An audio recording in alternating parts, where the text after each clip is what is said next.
Vamos a comenzar el último bloque del cultivo de pepino ecológico hablando de la siembra y el manejo del cultivo. Vamos a ver todo lo relacionado con injertos, semillas y semilleros, trasplante, el marco de plantación, la poda, deshojado, entutorado, despunte y aclareo de frutos, polinización, cuajado, cosecha y el manejo del riego. Para hablar de la siembra y la plantación vamos a hacer una diferenciación entre el cultivo al aire libre y el cultivo en invernadero. Vamos a comenzar con los aspectos más relevantes de la siembra en el cultivo al aire libre. Las semillas se sembrarán en semilleros autorizados en el mes de marzo. Si se realiza la siembra directamente en el suelo, también se realizará en el mes de marzo y se plantarán 3 semillas juntas. Si hemos utilizado semilleros, entonces la plantación la realizaremos en abril.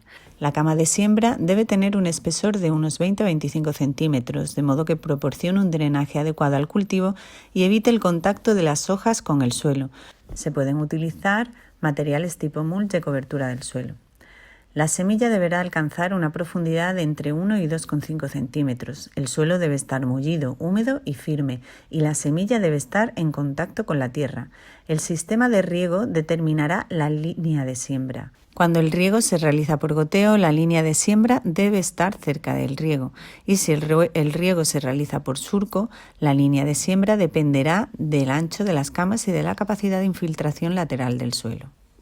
Cuando la siembra se realiza en el invernadero, esta se realiza en semilleros autorizados. La germinación tardará unos 3 días y 2 o 3 semanas después de la siembra saldrán las primeras hojas y se puede trasplantar a la cama de siembra, preferiblemente en la cara interna del camellón. Posteriormente realizaremos un riego. La cama de siembra generalmente se cubre para evitar el contacto del follaje con el suelo. Debemos asegurar la iluminación correcta para evitar aislado, crecimiento excesivo del tallo en busca de luz. La separación de las plantas debe ser la adecuada para garantizar esta iluminación y la ventilación. Fundamentalmente debemos controlar el riego y evitar el encharcamiento. También evitaremos horas centrales del día para realizar el trasplante. Es mejor realizarlo a primera hora o al atardecer. En cuanto al uso de semillas, solo se permite el uso de semillas ecológicas autorizadas. En este sentido, los agricultores suelen tener problemas de disponibilidad de semillas ecológicas de variedades tradicionales. En este sentido, afortunadamente, el Reglamento de Producción Ecológica permite la autoproducción de semillas, permitiendo al agricultor utilizar sus propias semillas. Los agricultores, a través de la experiencia, van seleccionando y guardando las semillas de aquellas plantas que presentan características deseables. A través de esta selección se consigue mejorar la adaptación y obtener productos de gran calidad. En la obtención de semillas solo se seleccionarán las plantas sanas, de modo que podamos evitar la propagación de enfermedades a través de las semillas. Los criterios que tendremos en cuenta para realizar la selección de semillas y mejorar las variedades serán la calidad y la productividad de la planta, que dependerá de su interacción con el medio de cultivo. Su sistema radicular debe ser potente, capacidad que tenga de establecer relaciones biológicas con los microorganismos de la tierra, su uso eficiente de nutrientes disponibles y la capacidad de competir con especies acompañantes, la rusticidad y la capacidad de soportar alteraciones sanitarias. Los marcos de plantación más utilizados cuando se realiza trasplante al suelo varían según se trate de un cultivo al aire libre o en invernadero, pero básicamente siguen las siguientes distancias. En el cultivo al aire libre, donde la planta va a tener menos problemas de luminosidad que en un invernadero, los marcos de plantación permiten que las plantas estén más próximas entre sí. La distancia mínima entre líneas de cultivo será de entre 80 centímetros y 150 centímetros y la distancia entre plantas entre 15 y 50 centímetros. En la cama de cultivo, si tiene la anchura suficiente, podemos poner 2 líneas de cultivo. En invernadero, las plantas deberán guardar mayor distancia entre sí. Las líneas estarán separadas por distancias que van de 1 metro a 1,40 en función de la variedad de pepino. Y entre plantas es conveniente guardar una distancia de entre 30 y 50 centímetros. Lo más importante es garantizar la correcta iluminación y ventilación de las plantas. No podemos olvidar que la iluminación es un factor limitante del crecimiento. Por último, señalar que las camas de siembra deberán tener entre 1,40 y 1,80 metros de ancho y pasillos entre ellas de 1 metro de anchura. De este modo es posible la siembra en 2 líneas de cultivo. Continuamos hablando de la poda. El objetivo de la poda en el cultivo de pepino es conseguir que se desarrolle únicamente el tallo principal, evitar brotes y frutos en contacto con el suelo para evitar enfermedades. El procedimiento de la poda sería el siguiente. Se inicia unos días tras la plantación. Suprimimos todos los tallos secundarios hasta la altura de unos 40 o 50 centímetros, sobre todo en variedades con mucho follaje como el pepino español. Desde los 40-50 centímetros hasta el metro de altura se dejan crecer los tallos que broten, permitiendo el crecimiento de 2 hojas y un fruto. Después de la segunda hoja se separan los brotes secundarios que van apareciendo. Cuando surge un brote lateral que da un fruto y 2 hojas o 2 frutos y 3 hojas, se deben podar. Las hojas, tallos y frutos secundarios se deben desarrollar hasta los 2 metros. Se deben limpiar los primeros brotes del tallo para que la mata forme un sistema radicular potente y preparar la producción y evitar frutos agrupados en axilas de las hojas. Con ello preveniremos la formación de pepinos curvos o abortados y optimizaremos el uso de recursos. Es importante tener en cuenta que la poda debe realizarse por la mañana para facilitar la cicatrización. En cuanto al deshojado, facilita la iluminación, la aireación y la maduración de frutos. Deben quitarse 2 o 3 hojas por planta. El corte debe realizarse a ras de tallo con una cuchilla para evitar enfermedades. Cuando la humedad relativa es muy alta, es importante curar la herida de corte para evitar problemas fúngicos. Debemos eliminar hojas enfermas, amarillas o viejas. Vamos a ver los sistemas de entutorado que se utilizan en el cultivo de pepino. Los objetivos del entutorado son aprovechar mejor la superficie, evitar que hojas y frutos toquen el suelo, mejorar la aireación y la iluminación de la planta y facilitar las labores culturales. En invernadero normalmente se usan cuerdas de rafia que se atan al tallo y se enganchan a un alambre situado en la estructura superior del invernadero. Conforme la planta va creciendo, se va liando o sujetando al hilo tutor mediante anillas, hasta que la planta alcance el alambre superior. A partir de ese momento se dirige la planta hasta otro alambre situado próximamente a unos 50 centímetros, dejando colgar la guía y uno o varios brotes secundarios. Al aire libre se utilizan cañas, hilo colgado de estructura u otro material. Las estructuras deben ser resistentes y sólidas para soportar las inclemencias meteorológicas y el peso del fruto, sobre todo en campaña. Se instala el tutor y la planta se ata a este tutor para ser guiada, normalmente en posición soleada. Continuamos con el despunte y el aclareo de frutos. En relación al despunte, en pepino tipo Almería se suprimirán todos los brotes laterales para dejar la planta a un solo tallo. Para los restantes tipos de pepino, la poda es muy similar, aunque no se eliminan los brotes laterales, sino que se despuntan por encima de la segunda hoja. En relación al aclareo, los frutos curvados y abortados deben ser eliminados cuanto antes, al igual que aquellos que aparecen agrupados en las axilas de las hojas de algunas variedades, dejando un solo fruto por axila. En cuanto a la polinización, no hay polinización por viento, ya que el polen es muy pesado y pegajoso. Las plantas dependen de insectos polinizadores para la polinización y los más eficientes son las abejas. En cuanto a los métodos de cuajado, las abejas se introducen cuando aparecen las primeras flores del cultivo. Si no se introducen a tiempo, no habrá polinización durante el tiempo de repelencia. La fruta se caerá y se deformará.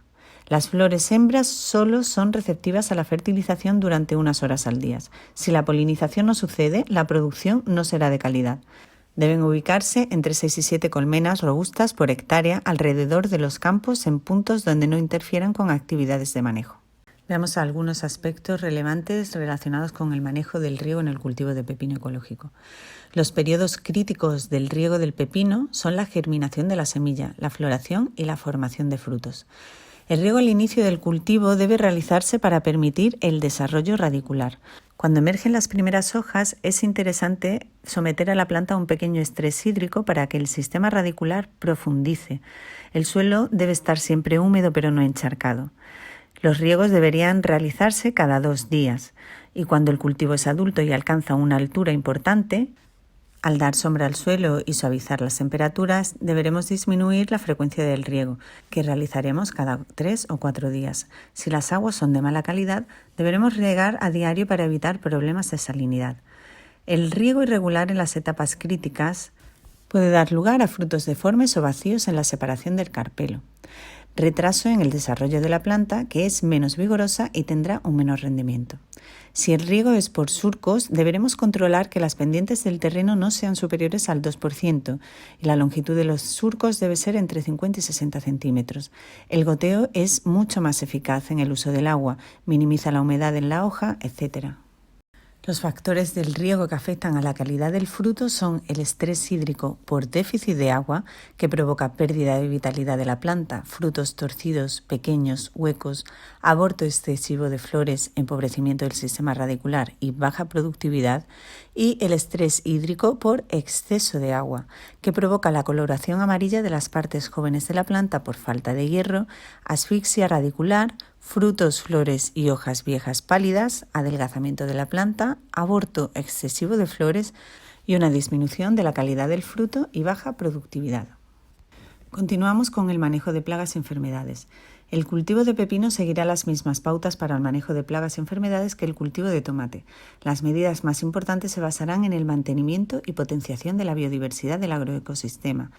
Se realizarán controles poblacionales de entomofauna que permitirán tomar decisiones en caso de ser necesario realizar alguna intervención. En caso de ser necesario, se utilizarán los productos autorizados en el anexo 2 del Reglamento 889 de 2008. Las principales plagas en cultivo de pepino son aquellas provocadas por artrópodos como la mosca blanca, los pulgones, cochinillas, trips, minadores de hojas, mariposas y polillas, arañas rojas, arañas blancas y basates. Actualmente, las plagas de trips son las más difíciles de controlar, por ello es importante mantener la población de trips en las hojas bajas para minimizar los daños a la planta. Otras plagas son las provocadas por hongos, virus y nematodos. Las principales medidas preventivas que se utilizan son controlar los niveles de nitrógeno, aireación y riego, el uso de plantas sanas libres de plagas, eliminar partes infestadas y restos vegetales de cultivos anteriores, utilizar variedades o patrones tolerantes, adaptar fechas de plantación, revisar estructuras del invernadero, las mallas, agujeros, roturas de plásticos, etc., colocar trampas cromáticas amarillas por todo el cultivo, reforzando zonas centradas como las puertas o ventanas, y colocar más de 500 placas por hectárea. Colocar sobre el cultivo una manta térmica en forma de túnel durante las primeras semanas de cultivo evita el ataque de plagas. También ayuda a colocar mallas anti-insectos. En cuanto a las medidas de control biológico para controlar las plagas en el cultivo de pepino ecológico, están la introducción de depredadores naturales y parasitoides, facilitar la implantación de depredadores naturales y parasitoides a través de la instalación de plantas búnker en zonas donde las plantas tengan mejor floración. El control biológico de trips se basa en la introducción del ácaro depredador Amblyseius swirsky con la introducción de unos 100 individuos por metro cuadrado entre la tercera y la quinta semana tras el trasplante. El control biológico del pulgón se realiza a través de sueltas periódicas de Aphidius colemani a dosis bajas, 0,05 individuos por metro cuadrado por semana. Y el control biológico de la araña roja se realiza con sueltas preventivas Neoseiulus californicus en sobre y la suelta en focos de Phytoceylus persimilis. El uso de productos vegetales, minerales, así como las técnicas de desinfección son las mismas que hemos visto en la presentación del cultivo de tomate. La aplicación de los productos de protección vegetal y de los vigorizantes de plantas también está sujeta a la normativa nacional de cada país, por lo que recomendamos que se consulte con el organismo de control el uso de cualquier tipo de sustancia antes de su aplicación. Continuamos con la gestión de hierbas espontáneas. La gestión de hierbas supone uno de los mayores costes económicos en cultivos hortícolas, ya que las hortícolas son poco competitivas con las espontáneas y sin un control adecuado podemos encontrarnos con abundancia de especies perennes más difíciles de controlar. La clave está en utilizar de manera integral a lo largo de la rotación del cultivo las técnicas disponibles tanto de prevención, control como de erradicación. En horticultura nos interesa que haya hierbas espontáneas, pero de manera controlada y planificada en los márgenes, lindes y a modo de franjas o bandas florales. La flora que encontremos va a ser más difícil de erradicar en los meses de primavera y verano que en otoño e invierno, básicamente por las condiciones climáticas y la abundancia de nutrientes y agua que favorecerán su desarrollo.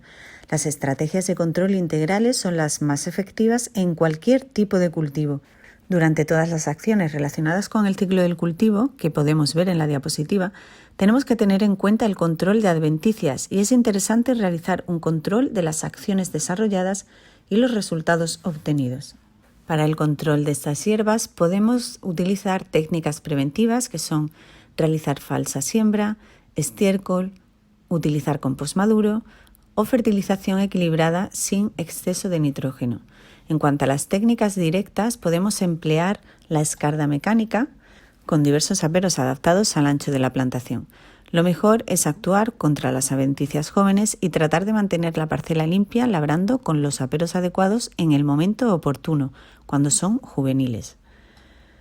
En cuanto al acolchado, es una técnica basada en cubrir el suelo con una capa que puede ser de distinto material. Por ejemplo, podemos utilizar acolchados de paja, de papel, mulching, plástico biodegradable, etc. Impiden la nascencia de hierbas y reducen la evaporación y escorrentía, disminuyen la compactación del suelo y aumentan la precocidad y la producción. También pueden utilizarse como acolchado una cobertura de compost o estiércol que posteriormente se incorporará a la tierra. Los acolchados tienen como inconveniente que temperaturas y humedad elevada pueden generar problemas en las plantas y propiciar enfermedades. Para concluir, vamos a ver algunos aspectos relacionados con la cosecha y el almacenamiento del pepino. En cuanto a la cosecha del pepino, se realiza de manera manual entre los 40 y 55 días después de la siembra, antes de que las semillas completen su crecimiento y se endurezcan. Los frutos se cosechan inmaduros, aunque próximos a su tamaño final. Es importante evitar dañar el fruto durante la recolecta. Se corta el fruto sin dañar el pedúnculo y así evitamos heridas y deshidratación. Utilizaremos unas tijeras de poda y depositaremos el fruto en cajas protegidas del sol y del viento. Por lo tanto, la recolección va a ser determinante en la calidad del fruto, que vendrá determinada por el tamaño, color, semilla de la pulpa, que debe ser tierna. La pulpa y la piel deben estar bien hidratadas y sin estrías y sin barriga pálida o amarilla. No deben tener heridas ni zonas dañadas por plagas o enfermedades. El fruto debe ser joven, de unos 10 días. Si se recolecta después, la semilla será dura y el color de la piel se aclarará y amarillará por el ápice. El fruto, para ser cosechado, debe tener el tamaño, forma y color deseado por el mercado. Tras la cosecha y clasificación en almacén, el producto se limpia y embala para su comercialización. Si el mercado lo permite, se puede encerar el fruto para prolongar su vida útil y reducir la pérdida de agua. Además, es una alternativa muy buena para reducir el uso de plásticos. Vamos a ver algunos aspectos relacionados con el almacenamiento del pepino. El pepino puede almacenarse hasta unos 15 o 20 días sin que pierda calidad. La temperatura de almacenamiento debe de estar entre los 10 y 12 grados centígrados. Es posible almacenar a 8 grados centígrados durante periodos de tiempo pequeños, sin que se produzcan daños por el frío. Los daños por frío comienzan a producirse cuando se somete al fruto a temperaturas inferiores de 5 grados centígrados. Algunas áreas se vuelven translúcidas, tienen apariencia acuosa, el fruto aparece picado y comienza la pudrición. A los 15 grados centígrados los frutos maduran precozmente y se vuelven amarillos. La conservación debe realizarse en atmósfera controlada con baja concentración de oxígeno, aproximadamente entre un 3 y un 5% y un 10% de CO2. El etileno acelera el amarillamiento y pudrición del fruto. Y por último, se recomienda no almacenarlo con tomates o melones porque absorben sabores y aromas. ¿Por qué es rentable producir pepino ecológico? Al igual que en el resto de cultivos ecológicos, una de las muchas razones por la que en los últimos años muchas explotaciones se han convertido a ecológicas es el mayor beneficio económico obtenido a través de la producción en ecológico. Esto se debe al precio unitario más alto y mejor equilibrado con los costes de producción, reconocido en el mercado ecológico en comparación con el mercado convencional. Vamos a concluir dando algunos apuntes interesantes sobre el cultivo en ecológico de pepino en España. En España el cultivo ecológico de pepino ocupa el 23% del total de la superficie destinada a producción ecológica. Tan solo el 2% del total de la superficie de cultivos de pepino se producen en ecológico, por lo que hay un gran potencial de aumento de producción de pepino en ecológico. El pepino ecológico es el segundo producto en importancia del grupo de hortalizas ecológicas cultivadas en invernadero, y Almería y Granada son los principales centros productores. La principal variedad producida es el pepino Almería. Su producción se dirige a la exportación del mercado europeo. Holanda, Alemania, Francia, Reino Unido y Polonia son los principales destinos. El precio del pepino ecológico es en torno a un 30 y un 40% más elevado que el precio del pepino convencional. Si existe el cultivo de pepino convencional, el coste para hacer su conversión a ecológico no es muy elevado. Sin embargo, si la producción se va a realizar desde cero y la intención es producir en invernadero, tendremos que tener en cuenta que deberemos realizar una importante inversión inicial asociada a la creación de la infraestructura de invernadero. No obstante, se trata de un modo de producir pepino ecológico muy interesante, ya que la productividad de este tipo de cultivo es muy elevada y la rentabilidad también. Muchas gracias por vuestra atención.